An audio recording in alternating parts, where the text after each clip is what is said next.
Kale tukulamusako wena ali ku Day Still Hope nawe ali ku Day Still Hope 2 we bali kuba nga otugoberera. Eno video osana ogifuna mu lulimi oluzungu ku mukutu baguyita Tish TV, TISH TV.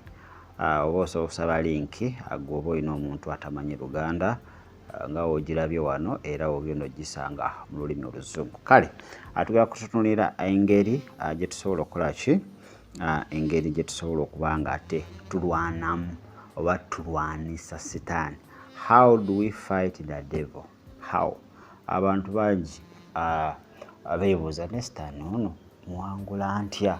Kuba omuntu awangula leero enkya n'awangulwa eno wiiki ejja n'awangulwa. So tukoze tutya okuba nga ate tuwangula omulabe ono completely?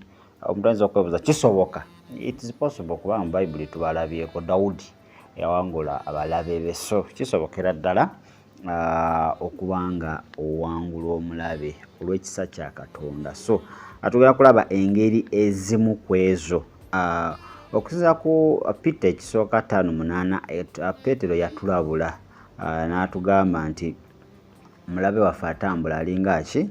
Alinga empologoma. Tubeere so aware olw'emirimu gye gyonna ate gy'akola ki? Ajja akola. Tubeere kye tuyita sober minded. Kakati engeri esookera ddala gy'osobola okuyitamu okuwangula Setaani oba okulwana n'omulabe, I think akulwana naye si kumuwangula. How do we fight the devil? Engeri gy'oyinza okuba nga olwanamu n'omulabe esookera ddala yeeno. Katusooke tusabe. Mukama tukwebaza oli mulungi, atukuniza ekitiibwa n'amatendo, atwaniza omwoyo omutukuvu ajja atuluŋŋamira atusomese mu Kristo Yesu mwana wa Katonda omulamu. Amiina. Number 1. Olwana otya n'omulabe Setaani? Amanyi Setaani agira mu bintu bingi. Setaani agira mu ndwadde, Setaani agira mu finances, mabanja, mu kufa, mu kukola ki. So there are many ways the devil fights us. Kakati also there are also many ways we can fight the devil. Akitegedde nga ye waayita mu ndwadde n'ebirala ate ffe tuli tetusayita mu ndwadde kubanga is a spirit. So there are many ways we can use, and one of it is you renounce the devil in your baptism. Tulina abalokole tebabatizibwanga. Tulina abalokole nga muweereza naye nga tabatizibwa.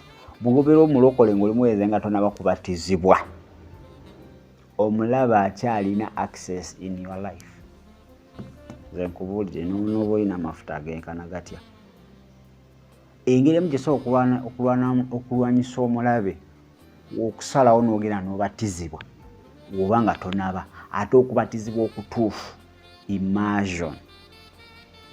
Christian baptism represents the transition from death to life, from darkness to light, from satanic alliances to union with Christ.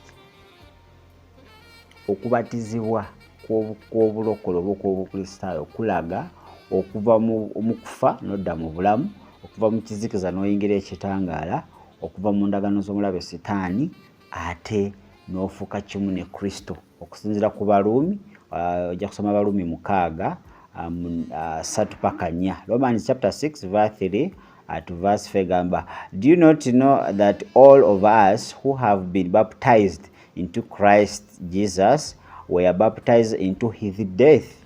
We are buried therefore with him by baptism into death, in order that just as Christ was raised from the dead, ojja kukyemalirayo. So engeri emu gye tusobola okuwangulamu omulabe kwe kubanga tukola ki? Tubatizibwa. Tumwegaana okuyita mu kubatizibwa nti tukkiriza okufa wamu ne Mukama waffe Yesu Kristo era tuzuukire wamu, era tukkiriza okuva mu kizikiza tuyingire ekitangaala. Kitegedde, tukkiriza okuva mu ndagaano z'obulabe Setaani tuyingire okubeera obumu ne Kristo Yesu. So bw'oba tobatizibwanga ndowooza olina okusala amagezi gonna osobola okuba nga okola ki, osobola okuba nga ate obatizibwa. To renounce the devil is to refuse to recognize or to abide by his authority any longer or anymore. It's an manipulation, proclamation, an act of revolution, a declaration of war, and the start of lifelong resistance. So buli okkiriza okubatizibwa oba oweganye sitaani nga omuntu oganye okumulabawo takyali kintu kyonna, okitegedde, era oba oganye okubeera wansi w'obuyinza bwe,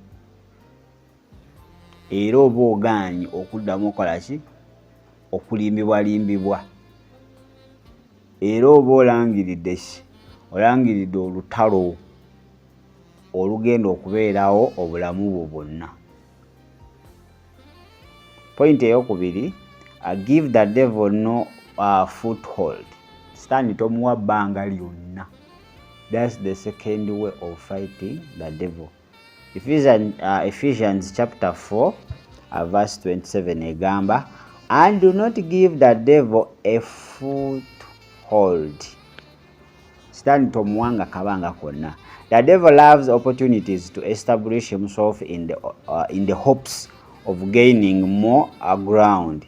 Identify and close up the open doors by which the Satan might gain close access to what is most important to you. So, engeri sitaani oluusi gy'atukubamu n'otuwangula kwe kumuwa ki?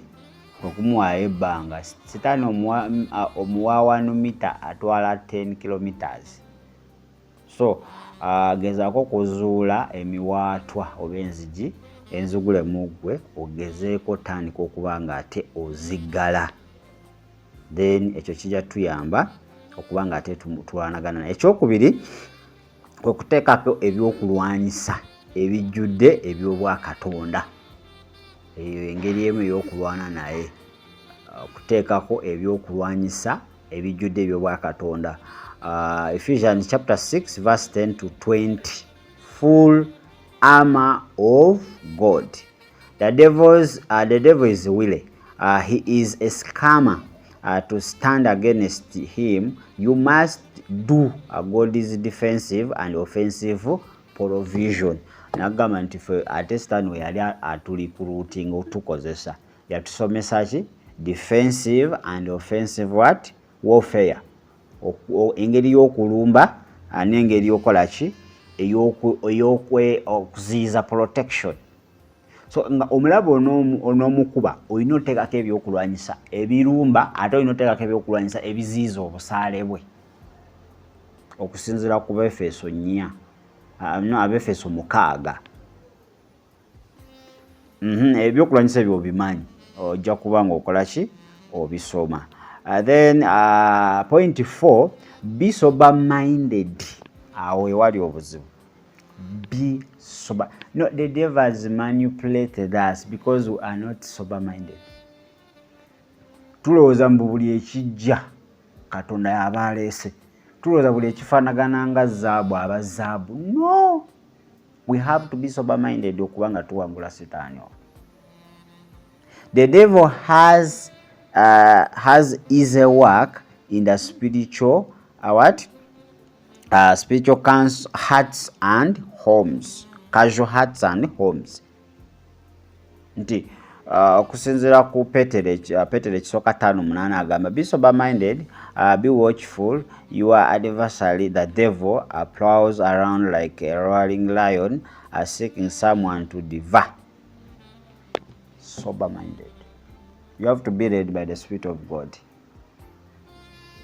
You shouldn't be someone omulabe gwajja n'azannyirako twisting. The devil twists the word of God. Olina okubeera deep rooted. Whatever you do, okuba nga you consult from God. Kati the problem is you can't be sober minded nga tosoma Bible.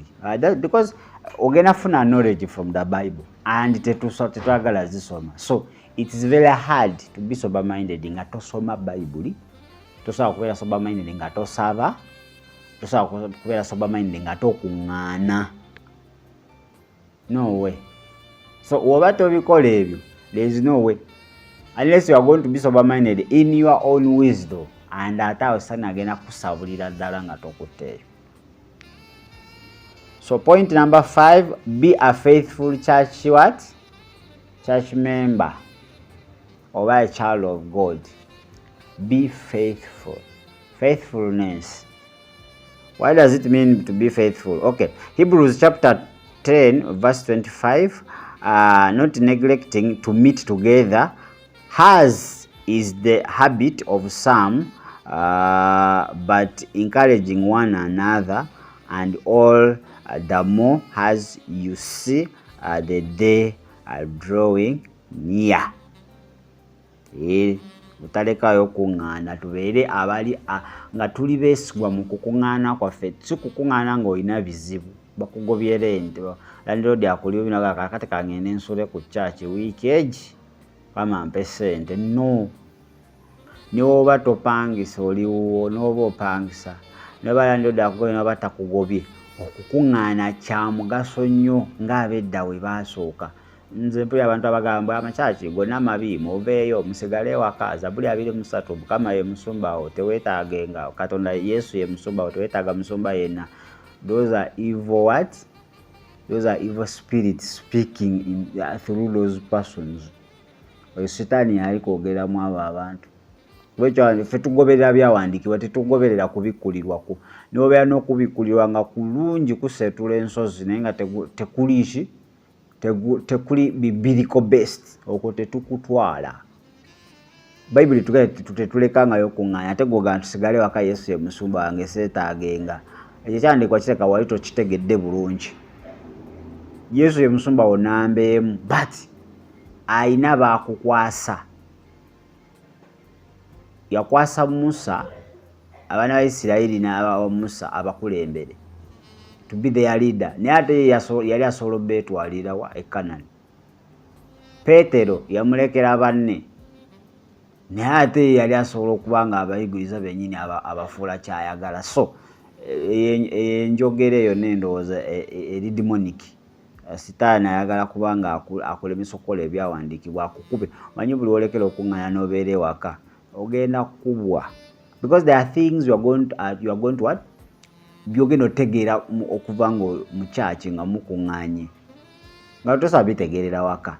Ate okukuŋŋaana twezzaamu amaanyi, olaba ku munno, you exchange, you share, n'oddamu essuubi. Naye buli obeera weka Sitaani akukuba nga tewali ayamba. Point number 6, live in the Bible. Live in the Bible.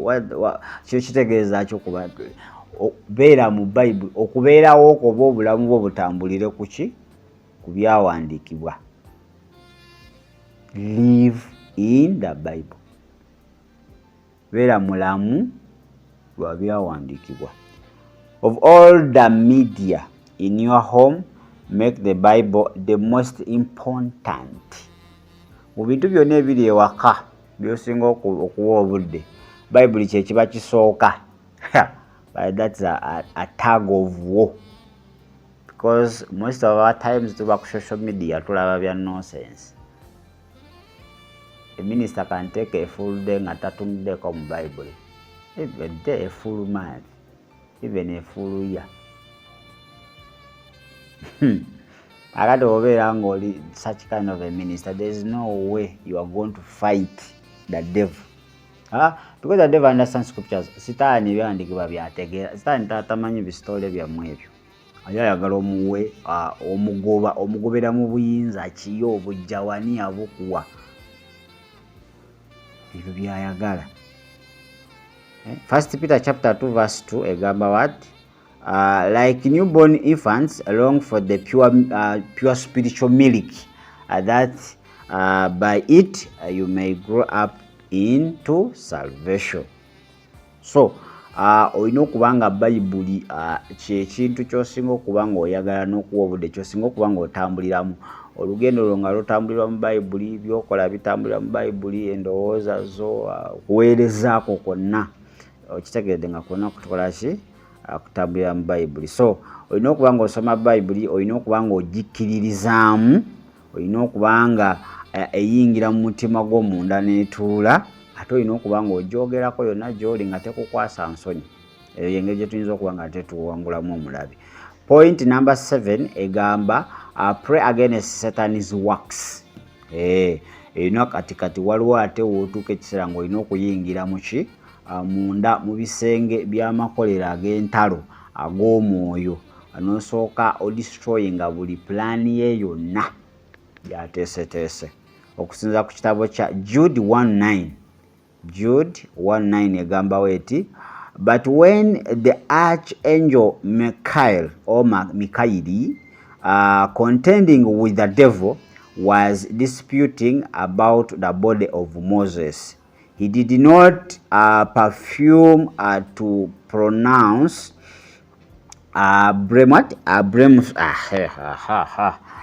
judgment, but said, the Lord rebuke you.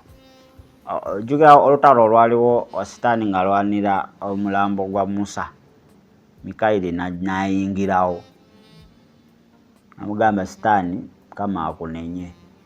So waliwo akaseera you have to engage in the war, not all the times. Kankubuli okuwangula Sitaani siwe kweyabulisa nga omulumbagana, nkukuba, nkukuttula, nkumenya, nkwokya, nkusiguukula, nkusinika mu nnyanja eyaka n'omuliro, ate nkujjayo nkutute mu ddungu, ate nkusibye.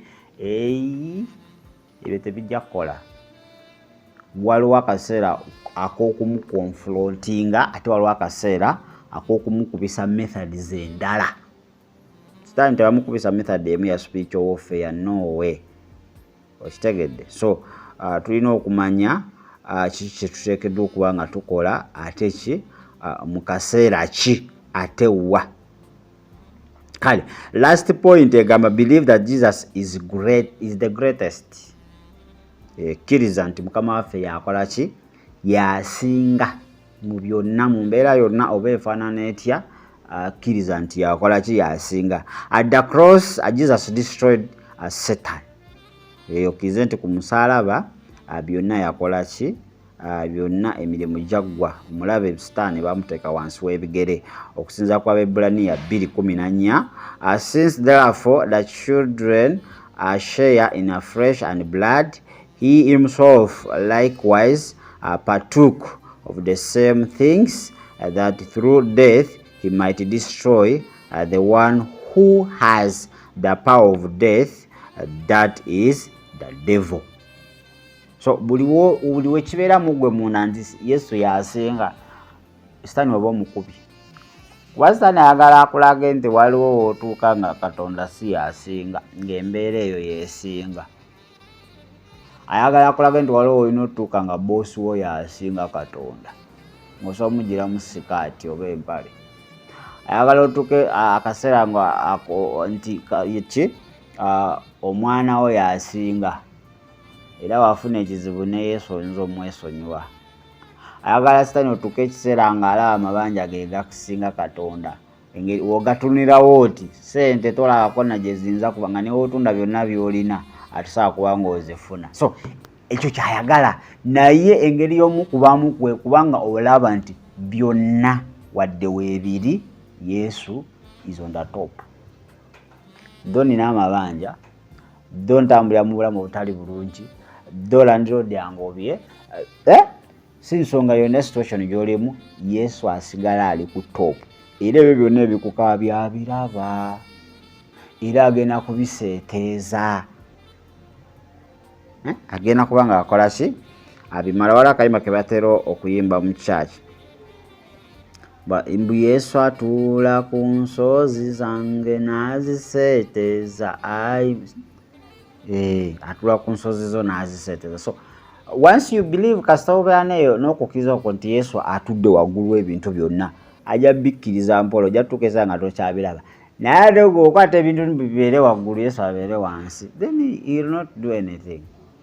Era awo omulaba ajja kuba akukubye. So tulina okukkiriza as believers nti twawangula omulabe Sitaani, we overcame him. So by the blood of the lamb shed on Calvary, nti Sitaani twamuwangula olw'omusaayi ogwo ogw'omwana gw'endiga ogwayiika e Calvary okusinziira ku Revelation chapter 12 verse 11, and they have conquered, or they have overcome him by the blood of the Lamb and by the word of their testimony, for they loved not their lives even unto death.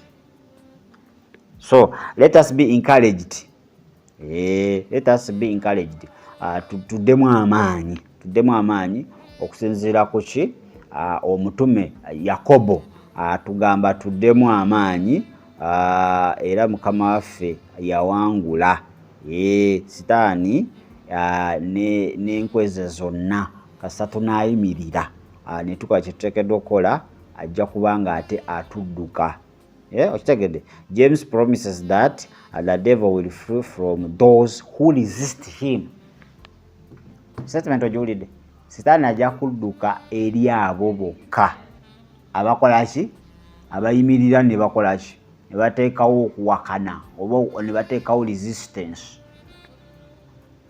Naye eri abo abatateekawo resistance tajja kudduka wadde ekyawandiika ojja kisomanga resist the devil and he will flee from you. It's not all about speaking resist. It's all about doing the resistance, acting. Resistance eyo olina okuba nga eva mu ggwe munda, si kugisoma ki busomiso. Eri abo abateekawo resistance Sitaani ajja kubadduka. Eri abo abatateekawo resistance ajja sigala nga waali era ng'afuga mu ki mu bulamu bwabwe. Okusinziira ku Yakobo 4:7, submit yourself therefore unto God, resist the devil, he will flee from you. So ezo z'engeri 8 ze tuyinza okuyitamu, wadde nnyingi endala mpitirivu, naye njagadde kuwa 8 ezo zoyinza okuyitamu okulwana n'omulabe Sitaani alina okumekereza nga omubbye ennume y'ekigo ate n'ava mu bulamu bwo. Badde mulabi mulungi, vidiyo eno oba ojagala mu luzungu asaba linki oba genda oteke Tish TV, TISH TV, oza editor ajja kikuwaawo. So ojja kuba nga ate omukutu ogwo ogufuna ate ebintu bitambulire ddala bulungi. Oweeko omwana wo, oweeko muganda wo, amanya bana b'ennaku zino ba luzungu, Uganda tebabitegeera, tebali nga ffe, ate naye amanye engeri gy'ayinza okuba nga ate ayimiriramu okuba nga ate alwanagana n'omulabe Sitaani. Kale tusisinkane mu kitundu kyaffe kinaaba kizzeeko. Mbaagaliza amakya amalungi ne channel y'abaana gye The Still Hope Kids. Ebirooto leero tukuteereddeyo ki yinno seerabidde ekirooto kye tutaddeyo ku mukutu. Anyway, ojja kubeera still okisangayo wenaaba nkijjukidde video nja kuba nkujjukiza n'ebirooto gye biri bingi kikuloota ng'obuulira enjiri gye biri biyitirivu. Okuloota ants, nkijjukidde ants. Ants it's a group, ebiwuka, group ya biwuka. Mwe muli ensanafu, mwe muli gano agawuka agaddugavu, mwe muli agawuka agalina emitwe giringa emitwe minene, ebinsote bitono. Ants mulimu ozingiramu ki? Ozingiramu n'enswa nazo kuba zo ziri white ants. Tulina white ants, red ants, black ants. So simanyi oba ali obirooseko naye oba wabirootako genda ku mukutu gwaffe gwayita Dreams and Visions. Ate n'ebirooto ebyo genda bisangayo mu luzungu ku Tish TV kuba wali ababiroota naye nga tebamanyi Luganda. So n'ogwo omukutu genda gwaffe ojja kuba nga ate ogulaba. Ogusaakinga awo oyinza obutagufuna oba giriyo mingi naye ate ogwaffe ojja kulaba Jamiru awo manya eyo Tish TV ate ojja kuba nga ate osubscribinga. Mbagaza olunaku olungi, beere bulungi ate era mwiraba.